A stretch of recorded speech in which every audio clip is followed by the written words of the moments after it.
Hello friends, इस video के अंदर मैं आपके साथ चर्चा कर रहा हूँ कि किस तरीके से जो है ऑर्डर फ्लो जो डिस्ट्रीब्यूशन है वो बाज़ार के अंदर एक दिशा तय करने में हेल्पफुल रहते हैं। तो सबसे पहली बात हम ये देखेंगे कि ऑर्डर फ्लो डिस्ट्रीब्यूशन होता क्या है। जैसे अभी आप ICICI बैंक का शेयर प्राइस देख रहे हैं जो आपको स्क्रीन पे नज़र आ रहा है 903 रुपये और 40 पैसे, ये आज के भाव हैं।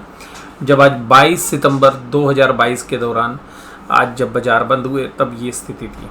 ये 5 दिन का चार्ट भी आपके सामने है स्क्रीन के ऊपर। अगर आप देखेंगे तो ये जो चार्ट है ये 5 दिन का चार्ट आपके पास है और इस 5 डेज़ के चार्ट के अंदर 5 दिन का डिस्ट्रीब्यूशन भी है कि किस तरीके से बाज़ार के अंदर डिस्ट्रीब्यूशन है। तो पहले सबसे पहले समझिएगा कि डिस्ट्रीब्यूशन होता क्या है। मान लीजिएगा आप एक शेयर्स खरीद रहे हैं 1920 रुपये में और सेलर 1920 रुपये 10 पैसे में देना चाह रहा है।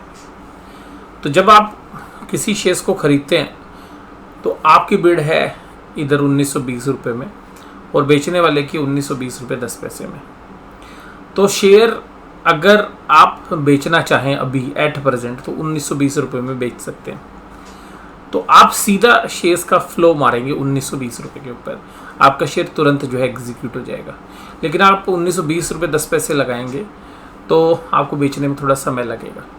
जब तक कि 1920 रुपये 10 पैसे का बायर नहीं आएगा तब तक, और ज़रूरी भी नहीं है कि सेल हो सकता है उससे पहले शेयर प्राइस नीचे चला जाए। लेकिन अगर आपको खरीदना है तो आप इंतज़ार कर सकते हैं। बेचने के लिए तो मैंने वो बोल दिया आपको 1920 पे सीधा दे दीजिए। 1920 रुपये 10 पैसे लगा के रखेंगे, कोई गारंटी नहीं बिकेगा या नहीं बिकेगा।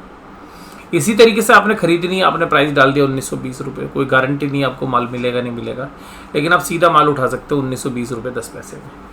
तो जब आप माल को सीधा उठाते हैं, यानी कि जब बायर सीधा माल को ऊपर के रेट डाल के खरीदता है, तो हम इसको बोलते हैं कि ये जो ऑर्डर का है ये इनफ्लो है, यानी कि खरीदने वाले ने ऊपर वाला रेट जो है अप्लाई किया और जब बेचने वाला सीधा माल फेंक के मारता है तो वो 1920 रुपये में मारता है। और इसके अलावा एक ऑप्शन है कि भाई दोनों बीच में सेटल कर ले, भाई जो रेट दोनों डाल दे, जब ऑर्डर आए जब वो एग्जीक्यूट हो जाए।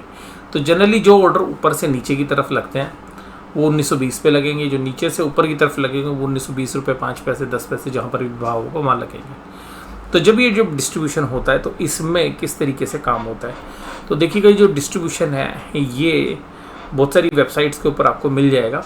तो यहाँ पर ये जो ऑर्डर फ्लो डिस्ट्रीब्यूशन है वो ICICI बैंक में क्या रहा। ICICI बैंक में लार्ज स्केल के ऑर्डर पिछले 5 दिनों में जब 16/9 को 949.3 मिलियन INR के ऑर्डर्स इस तरीके से लगे थे, यानी कि तेजी वाले ज़्यादा थे मंदी वाले कम थे। तो ये फिगर्स आ गई 949, तो उसका नेट रिजल्ट निकाल लिया 949.3। तो इसका मतलब है सेलर ज़्यादा थे। ये पिछला फ्राइडे था, यानी कि एक्सपायरी से अगला दिन। तो यहाँ पर अगर प्राइस एक्शन भी देखेंगे तो 15 तारीख का जो प्राइस एक्शन है वो नीचे की तरफ ही था। उसके बाद 19/9 के अंदर जो है बायर थोड़ा एक्टिव हुआ और उसने 378, यानी कि जो ऑर्डर्स है वो नीचे से ऊपर की तरफ जा रहे थे, लेकिन शेयर प्राइस फिर भी नीचे की तरफ जा रहा था। इसका मतलब है बाइंग के सामने भी शेयर रुक नहीं पा रहा था। उसके बाद देखिएगा अगले दिन बाइंग हुई 59.09 की, तो यानी कि फिर जो है एक अच्छी तेज़ी देखने के लिए मिली। वॉल्यूम तो ज़्यादा नहीं था बट ग्रीन था। लेकिन उसके बाद अगले दिन 148.81 फिर गिरावट जो है देखने के लिए मिली और उसके बाद आज का 102.39। तो हालांकि शेयर प्राइस में कोई ज़्यादा करेक्शन नहीं थी बट थी करेक्शन। अब इसके अंदर अगर हम देखें तो 19.83 जो ऑर्डर फ्लो था वो लार्ज सेलर से आ रहा था और 18.29 लार्ज बायर से आ रहा था। इसी तरीके से मीडियम टाइप के जो सेलर्स थे वो 24.8 थे, जबकि बायर 24.57 थे। और फिर ये थे जो स्मॉल इन्वेस्टर्स हैं 5.91 और 6.52। कहने का मतलब है कि जो ऑर्डर्स डल रहे हैं आपको 100 200 500 शेयर्स में तो वो इसमें आ जाएंगे। जो शेयर्स डल रहे हैं 1000 2000 के ऑर्डर्स 5000 के ऑर्डर्स तो वो इसमें आ जाएंगे। और जो लोग 10,000 20,000 की क्वांटिटी बेच रहे हैं तो ये हर शेयर्स के ऊपर अलग अलग है। तो ये जो है वेबसाइट्स हैं वो उनको यूज़ करती हैं तो उसी पैरामीटर पे निकालती हैं। तो इस डेटा से क्या पता चला कि भाई 5 में से 3 दिन जो है रेड टाइप के जो ऑर्डर्स थे सेल्स ऑर्डर थे, तो नेट रिजल्ट आपको निकलेगा कि नेट सेलिंग हुई है पिछले 5 दिनों में। और आप शेयर प्राइस को भी आप देखेंगे तो शेयर प्राइस भी पिछले 5 दिनों में नीचे ही आया है। इसका देख के हमें लगता है कि भाई ICICI बैंक में ऊपरी लेवल पर डिस्ट्रीब्यूशन हुआ है, यानी कि ऊपरी लेवल पर माल छोड़ा गया है। अब बात करते हैं HDFC बैंक की। HDFC बैंक में 5 में से 3 दिन आपकी बाइंग है, 2 दिन सेलिंग है, मामूली सी है।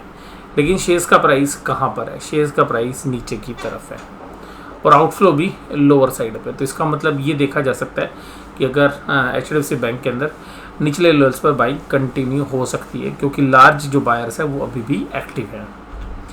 इसी तरीके से SBI के अंदर देखिए तो 5 में से 4 दिन एक्टिव है और ग्रीन कैंडल्स हैं। तो हो सकता है कि आपको SBI में भी आज देखिए एक अच्छी स्ट्रेंथ रही, तो हो सकता है कि SBI भी अभी नीचे जाए तो एक बाइंग आती हुई आपको नजर आए। कोटक बैंक में भी देखिएगा 5 में से 4 दिन आपको नीचे के लेवल्स जो है दिख रहे हैं और लार्ज स्केल्स के इन्फ्लोज भी आए हैं। तो ये हो सकता है कि इंडेक्स को रोकने के लिए हो, क्योंकि बहुत लोगों की FNO पोजीशंस होती हैं। तो अगर बिना FNO के अगर शेयर्स हैं तो बहुत ज़्यादा सटीक जो है ये होते हैं। और आप लोग जानते हैं कि मैं बैंक निफ्टी में काम करता हूँ, तो उसका एक थोड़ा सा आइडिया भी रखते हैं। और इसी तरीके से एक्सिस बैंक में देखिएगा पिछले 5 दिनों में सेलिंग है, तो ऐसा लग रहा है कि भाई एक्सिस बैंक में इस तरीके की सेलिंग अभी जो है कंटिन्यू रह सकती है। हालांकि जो लार्ज स्केल के जो सेलर्स है वो 10% ही है, जबकि बायर 9.55% है। इसी तरीके से इंडसइंड बैंक में देखें तो 5 में से 3 दिन और एक दिन देखिएगा जब एक्सपायरी से अगला दिन हुआ था तो इंडसइंड बैंक में थोड़ा सा फॉल हुआ था और रीज़न ये था क्योंकि एक्सपायरी के लिए जो है कुछ बाइंग हुई थी। तो ये जो ऑर्डर फ्लो डिस्ट्रीब्यूशन है ये काफ़ी हेल्प करता है कि भाई आपको ऑर्डर फ्लो पता चल जाए, लेकिन अकेला ये कुछ नहीं करेगा। ऑर्डर फ्लो डिस्ट्रीब्यूशन को आप चार्ट के साथ जो है कोरिलेट कर सकते हैं, उसमें चाहे आपके RSI है, चाहे आपकी MACD लाइन्स हैं, तो या और कोई इंडिकेटर जो आप यूज़ करते हैं उसके साथ, तो थोड़ा सा आइडिया जो है आपको ऑर्डर फ्लो डिस्ट्रीब्यूशन से मिल जाता है कि भाई बाज़ार के अंदर जो बड़े प्लेयर्स हैं, जो मीडियम साइज के प्लेयर्स हैं, जो सेलर्स हैं, वो बेचने में जल्दबाजी कर रहे हैं, खरीदने में जल्दबाजी कर रहे हैं। इससे कोई बहुत बड़ा आइडिया तो नहीं लगता, लेकिन इंडसइंड बैंक में ऐसा लग रहा है कि भाई बेचने वाले थोड़े जल्दी में। एक्सिस बैंक में क्या लग रहा है, भाई बेचने वाले थोड़े जल्दी में। कोटक बैंक में क्या लग रहा है कि भाई निचले लेवल पर खरीदने वाले जल्दी में। और SBI में क्या लग रहा है, खरीदने वाले जल्दी में। HDFC बैंक में क्या लग रहा है, 3 ग्रीन है 2 रेड है और अमाउंट भी इसका बिलियन में, तो खरीदने वाले एक्टिव है। ICICI बैंक में क्या है, सेलर थोड़ा जल्दी में। तो कुल मिलाकर मुझे लगता है कि ये आपको ऑर्डर फ्लो डिस्ट्रीब्यूशन का पैटर्न समझ में आ गया होगा कि किस तरीके से ऑर्डर फ्लो डिस्ट्रीब्यूशन काम करता है।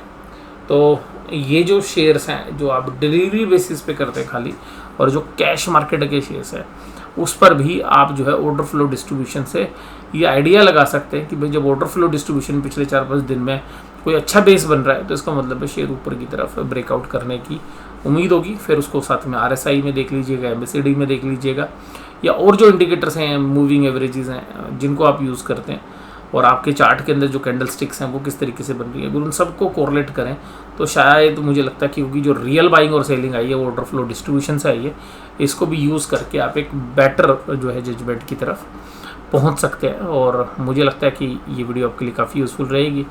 और वीडियो कैसी लगी जरूर से मुझे कमेंट बॉक्स में बताइए। वीडियो देखने के लिए धन्यवाद। Thank you very much.